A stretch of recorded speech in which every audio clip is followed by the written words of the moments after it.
अस्सलाम वालेकुम all dear students. बिस्मिल्लाहिर्रहमानिर्रहीम। इस लेक्चर में मैं आपको लीनियर कम्बिनेशन की एक एग्जांपल बताने वाला हूँ जो आपको पहले से ही पता होगा, बस उसमें थोड़ा चेंज होगा। सिस्टम ऑफ लीनियर इक्वेशंस नहीं लिखा हुआ इधर। System of linear equations system of linear equations is also an example of linear combination. जैसे आपने इंटर में भी और अपने थर्ड सेमेस्टर में भी इस टाइप की कुछ एग्जांपल पढ़ी होंगी जिसमें लीनियर इक्वेशंस दी गई होती हैं।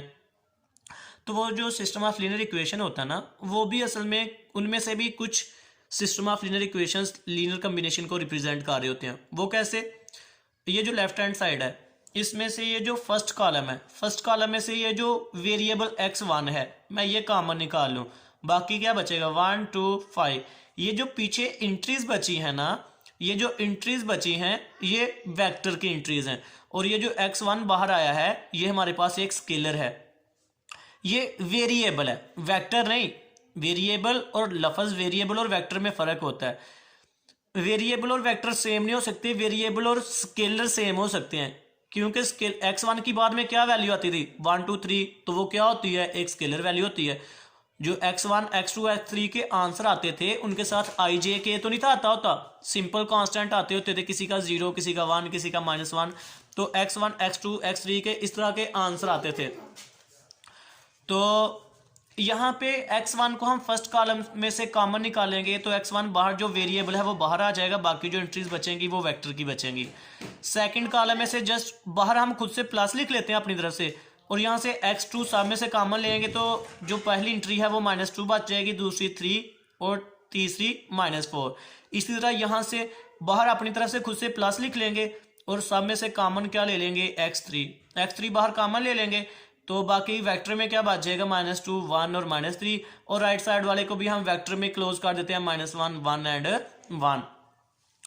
तो अगर x1 x2 x3 का आंसर हमें मिल जाए, अगर इस लीनियर इक्वेशंस का, इस सिस्टम ऑफ लीनियर इक्वेशंस का सॉल्यूशन पॉसिबल है, तो यानी सॉल्यूशन पॉसिबल की मैंने आपको एग्जांपल भी बताई थी जब मैंने एचेलॉन फॉर्म और रिड्यूस्ड एचेलॉन फॉर्म का लेक्चर दिया था। तो वहां पे मैंने बताया था कि इसका आप ऑगमेंटेड मैट्रिक्स बनाएं, तो ऑगमेंटेड मैट्रिक्स बनाने के बाद आप इसको एचेलॉन फॉर्म में चेंज करें, और इसका ऑगमेंटेड मैट्रिक्स बनाने के बाद इसको एचेलॉन फॉर्म में चेंज करना है। एचेलॉन फॉर्म में चेंज करने के बाद आपने देखना है कि क्या इसका जो रैंक ऑफ ए है और रैंक ऑफ ए बी है, क्या वो आपस में इक्वल है।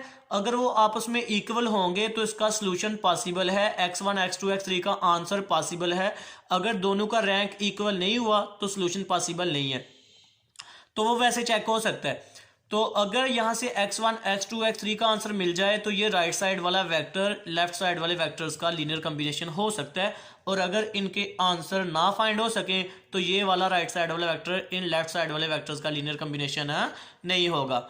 तो जब इसको मैंने इसका सॉल्यूशन देखा है, इसको सॉल्व किया हुआ है, after solving the system of equations को सॉल्व करने के बाद वो बेशक आपस में इक्वेशन को सॉल्व कर लिया जाए या एचेलॉन फॉर्म से सॉल्व कर लिया जाए, जैसे भी सॉल्व कर लिया जाए।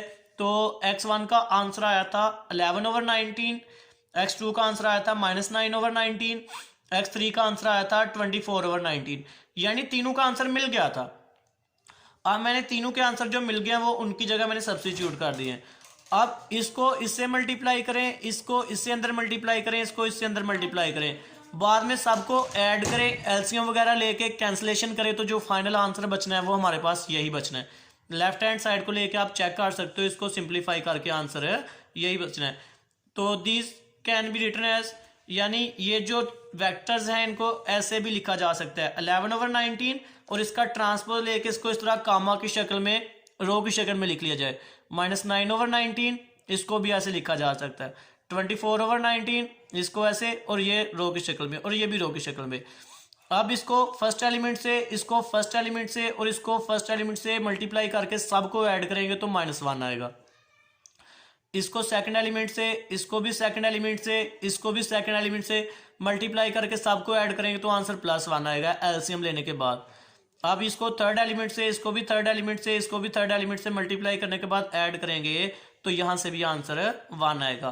तो इसका मतलब है कि वो सिस्टम ऑफ लीनियर इक्वेशन जिसमें वेरिएबल्स का सॉल्यूशन पॉसिबल होता है, उस सिस्टम ऑफ लीनियर इक्वेशन भी किसको शो कर रहा होता है, वो भी लीनियर कॉम्बिनेशन को रिप्रेजेंट कर रहा होता है।